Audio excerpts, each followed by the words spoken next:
Tonight on Business Live, as Ghana gets blacklisted by Emirates airline over possible fears of the Omicron variant, aviation expert Mensah suspects this could be due to fake COVID-19 testing at their various ports of entry. Primary reason for bringing in these restrictions on travel from these countries has been the high number of false negative reports which passengers are showing up with in the UAE when they do their on-arrival testing. Also, founder and chief executive of Macauley Group of Companies opens up about his private jet business starting January 26. We are taking this to another level. Traveling in Africa, traveling to certain places for businessmen, business executives, are very difficult, very expensive, and the need to open up this. Stay with us for today's special edition on the assessment and prospects for Ghana's aviation industry.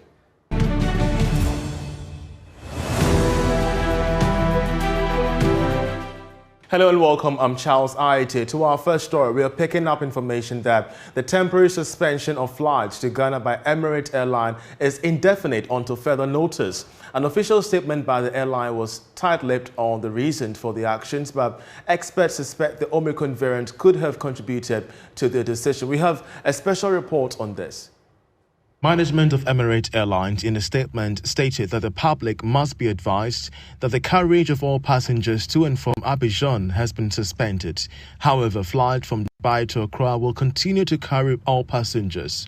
It further stated, passengers on Emirates flights are also advised to contact the agent for rescheduling or refunds, as the airline will not fly from Accra and Abidjan starting the 27th of December 2021. The reason behind the suspension, however, remains unknown, but close sources within the aviation industry suggest the Omicron variant could be informing this decision. It comes at the back of stringent travel restrictions put on some countries, including Ghana, a few days ago, where more PCR tests were required before entry into the UAE. So far, Ghana has also placed some temporary travel restrictions on 3 countries, including Israel, amidst concerns over the surge in Omicron variant from their passengers. Meanwhile, aviation expert Mensah has been kicking against travel restrictions amid the spread of the Omicron variant, saying that it breaches the trust in the aviation industry. We're still stay with Emirates because we have an update from their website, of which we shall pull up on your screens, explaining the various cities, not just Ghana, but 7 other African countries. You can see the last updated being the 28th of December 2021. And of course, if we could scroll up, we could get a clear understanding of the fact that the restrictions on entry and transit through Dubai, customers originating from the following destinations will not be accepted for travel to or through Dubai, with effect from today until further notice. So what's happening is that they have revised their suspension of or cancellation of flights to these various cities that you could see, these countries that you could see on your screen. We have Angola, Guinea, Kenya, Tanzania, the Republic of Uganda, the Republic of Ghana, the Republic of Cote d'Ivoire, as well as that of Ethiopia. The reasons for this particular directive is yet to be ascertained. But of course, let's bring in Mensah, an aviation expert who has been examining the impact of this on Ghana's aviation industry, as he suspects that some travelers from Ghana are presenting false COVID-19 results. Well, I don't think it was necessarily a decision that Emirates has taken in isolation. This is probably something that Emirates has done in close consultation with the Dubai government and indeed with the UAE government.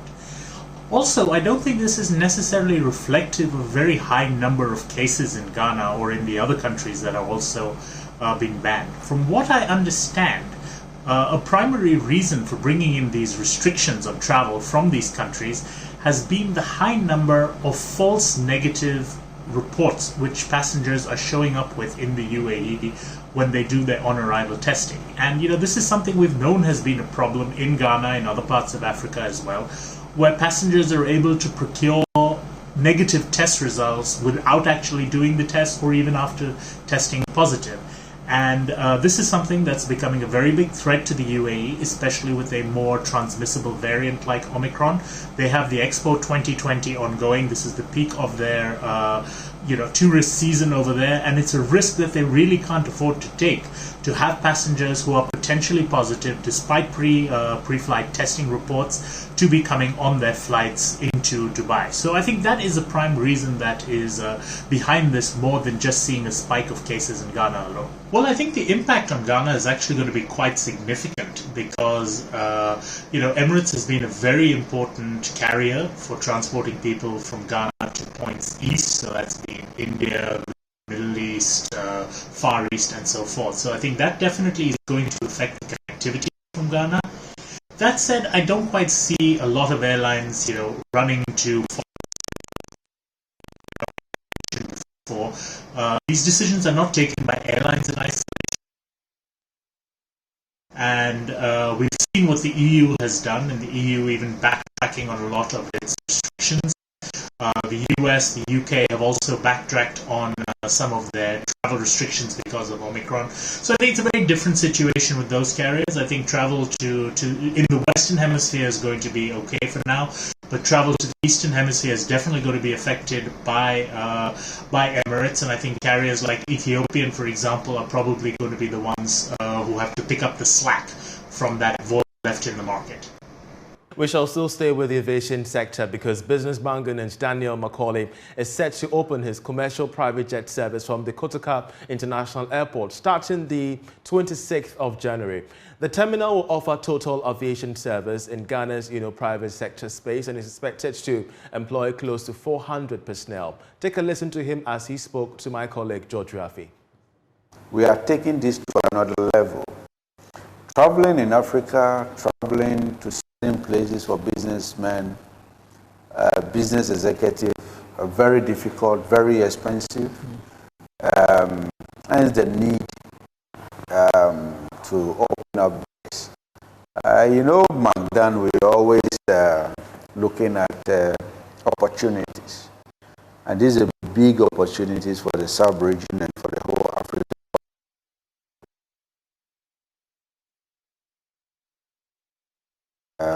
That's what we're doing here. That's what you are seeing here right now. I've seen in a normal airport, they will talk about the capacity of passengers.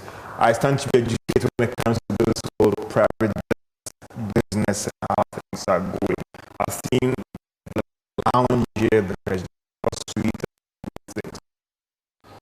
Walk me through, let me understand. In terms of capacity, layman's understanding. This lounge, what will be the capacity if I can get that layman's understanding of it? Maybe I'm asking the wrong in terms of the right question. When we talk about private jet terminal, it's an FBO, fixed base operation. And this is where you can walk in as a private person and pick a flight and go anywhere you want to go. So, Chairman, hold on. I, George Raffi, if I have the money, I can walk in, make an arrangement for a private jet and fly on the private jet. Off you go. Interesting. Off you go. I mean, it's that easy. You can sit at the comfort of your home, pick a call and say, okay, I want to go to Brazzaville. A Maybach will come to your house and pick you. You get here 5 minutes, you're gone. You said the Maybach. Okay, sorry, go ahead. Yeah. So it's a whole suite of service provision in terms of when you sign up to this whole private thing. Exactly. Sorry, yes, you explained to me, sorry. Yeah, exactly. We'll come and pick you up, off you go. All arrangement is made, even in Brazzaville, who to receive you, how to receive you, hotels, all will be booked from here for you, if you so wish. We're making it very, very comfortable for businesses across the world. I mean, anybody can walk in here. We don't have limitation of where to go. Interesting. So in terms of, you're talking about anybody can walk in. How competitively priced is this whole private commercial business? Is that a certain George Raffi, who is an average businessman, can apply for your service? Well, this is not for boys, anyway. It's for men. Okay. I mean, when I mean men, this is for businessmen. Okay. But if you have some good money, Yeah. and you can come and judge your fee. Maybe you are signing $1 billion loan and across the continent. In Angola, here. somewhere. In Angola, somewhere, coming through here to fly for a couple of thousands of dollars, worth it. Meanwhile, if you are living here to Angola, you have to go to France. Or in Portugal or something. Or Portugal, before you come to Angola. Yet you can just fly from here straight to Angola, 2-3 hours, you are there. Close your deal and the flight will wait for you. Close your deal and you're back to Ghana. Yeah, it's that simple. In terms of the jets that you're offering, so is it going to be a 1 commercial jet, 2 commercial jets, or 3 commercial jets, or a lot of commercial jets that will be, private jet that will be available to offer the service offering? Well, the terminal will own its own jets. And we bring in the Bombardier, the Challenger, which take from 9 to 12 passengers. I see. We bring in the BB jet, Boeing, where for presidents and a good number of people, where you have your shower, your cafeteria, if you have your entourage, 12 or 15 people can travel with you in another compartment where you have your bed, you can sleep, your bedroom and all that. We bring in that one too. We bring in a helicopter here to be doing most of the movement when it comes to, how do we call it? When it comes to movement of bullions, when it comes to movement of cash, we're doing a tourism. The heli can, anywhere you want to go in Ghana, you can walk in here, the heli can take you. We'll be doing air ambulance also here. Every private jet coming into Ghana had to pass through this terminal. I see. You were explaining something to me about the helipad business as well. So this is not just a private commercial jet that is traveling outside, but even internally as well. You're offering a product that can do internal tourism as well. We're bringing a helicopter who you can hire to take you anywhere you want to go within Ghana. Yes, I mean, if you want to take it as commercial tourism, whatever, you want to look into the city of Accra, you can come here and fly through here. How convenient will this private commercial jets be in terms of the ease of flying people around? Because you've said earlier on, and traveling through Africa myself, several times I had to fly to France, come back, fly through London and come back. How convenient are these private commercial services that you're offering that anyone who wants to move within the continent and even across should come to you? The few people who would come through here to have a taste of what we have here can attest to that fact. And it's so convenient. I mean, you just walk in and just walk out. It's that easy. All the work will be done by us, both from here and over there. We have all the setup here, security. We have the security here, AFSEC, Civil Aviation, COVID Center is here. We have the Ghana Health Service, Immigration Service, Customs. Everybody is here. So that is how easy it is. Wherever you go in, all you need to do, just mention the place and drop your check. That's it. And that is it. I mean, I talking to you, I get from you that it's not just about the exclusive commercial private jets as well, but there is something internally that you are offering in terms of domestic travels as well. What is also the rationale behind in terms of promoting tourism internally? Because even, I mean, I remember today a friend was asking me that, George, I wish I have a private helicopter I can take to do some rounds. And he's a businessman, and he was just thinking about whether he should apply to the military for that service to be offered to him as well. What is also the rationale behind it that you're offering this heli business as well to move people internally as well? There is a need for it. You know, we solve problems. McDonald's, what we do is we find solution to problems. And we try to scale up in whatever we do. We love challenges where we fly where people can't fly. We fly where it's a bit difficult, but we make it simple. Me as a leader, leading my people, I always try to make sure that nothing is difficult. When you come to my territory or where I deal with other, the word I cannot, it's not there. It's not there. I cannot, it's not there. And we need to forge ahead. This is a necessity. A lot of things we see as luxury is really not luxury. This is a real necessity. I mean, if you want to drive from here to a place like Ada, it takes you not less than 2 hours with traffic. 20 minutes by the heli, you are there. You want to go to Cape Coast, Takoradi, the north. I mean, these are some of the solutions we find into serious businesses. That is why we are adding air ambulance for evacuation. If there are accidents somewhere, the heli can just move and solve that problem quickly. A businessman, people come in, they want to see the city. They want to move to other places. They can easily walk in here and we make that service available for them. So, I mean, some would say that all other things being equal, when are we hoping that this lounge will be opened formally to commercial business? The next month. We are opening next month. January? You will be invited. I mean, so what date are we looking at here? We're looking at the 26th. Of January? 26th of January. It was supposed to be 6, but there's too many activities in town. So we'll move it to 26th of January. When the service is opened, what will be the number of fleets that will be available for this commercial offering? We have 3 jets available and 1 heli. So straight up, we're starting with 3 jets. Right, excluding my private jet. I mean, this has to do with the whole connection of partners on the continent as well. Yeah.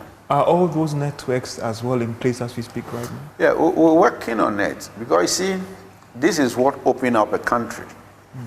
What we are going to do here will definitely open up a country. We have a lot of businesses going on, the mining companies, the banks, trading, a lot of business going on. And you see, with the commencement of AFTA, this is where all the businessmen, you live in here to close a business anywhere in Africa, this is where to go.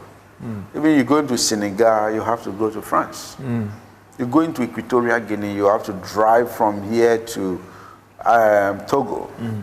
He's traveling in Africa, even Gambia, Gabon, Conakry. Just mention them. Cameroon, where do you fly from? It's a hell. It's a hell. So that is the solution that we are providing here. There's a lot of business executives who will come on the ticket of AFTA, who will fly out of the ticket of the continental free trade. And this is the solution for them. Let's look at security-wise as well. What measures have you put in place, of course, in the era of terrorism, in the era of people trying to use these private jets for all sort of means as well? What measures have you put in place to ensure that when it comes to first-class security with the aviation officials and the ground officials, everything is closed on that one? Yeah, we have the SOP. We just completed the SOPs, the rules of engagement. And this is not a business you have to joke with. I mean, security is everything. So we have left the security in the hands of the experts. Aviation are putting down anything that is needed. Ghana Airport Company had also done all their due diligence. And the flights we are using are international. They fly everywhere.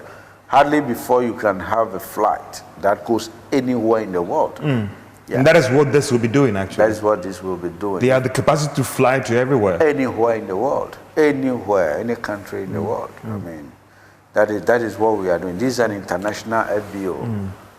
So all these security clearance are being done, and Yes. every private person is assured that in terms of international class security, Exactly. we're assured. Exactly. I just flew one of the planes to Dubai, Kuwait, Oman. They can do these long hauls. These are more than 5 hours flight, right? And these are long haul Yeah, flights. the shortest distance of any of the plane is 9 hours. Wow, Yeah. interesting. Yeah. These are double engine aircraft, I see. jets. Dan there, speaking to George Riafi. You're still watching Business Live. We're going for a short commercial break. Just stay with us.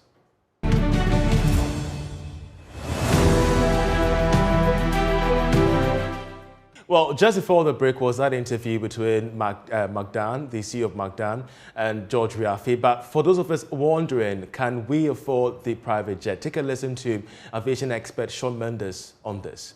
Private jets are definitely something that are growing in popularity worldwide, and Ghana is no different, especially since the Ghanaian economy has been doing relatively well to the rest of Africa and pretty strongly over the last decade or so. That said, private jets are really going to affect only the topmost elites in the market. It's not as though, a church group going to Kumasi or a group of students going to Dubai to celebrate the end of exams is going to be able to charter private jets to do this on a regular basis. So certainly the elites, the politicians, the business people and so forth, they might have better access to private jets going forward, but it's not something that is going to really revolutionize the market in Ghana or really elsewhere in Africa on a large scale for at least the next few decades. I'm not sure whether Omicron is really going to be what depresses the aviation sector in 2022 as much as it is some of the knee-jerk reactions that governments take towards Omicron and other new variants which inevitably will crop up. The key thing that the airline industry, or in fact any industry, really needs to be able to sustain itself during downturns like a pandemic is having consumer confidence. And that means consistency in policies, consistency in actions, consistencies in protocol for travel, for purchasing, and so forth. When that is able to be established, the growth will automatically come as the consumers are more confident. And that's Shawn Mendes there, ending this edition of Business Live. I'm Charles Ayete. For more news, do log on to myjoyonline.com. Many thanks for watching. Enjoy the rest of our programs.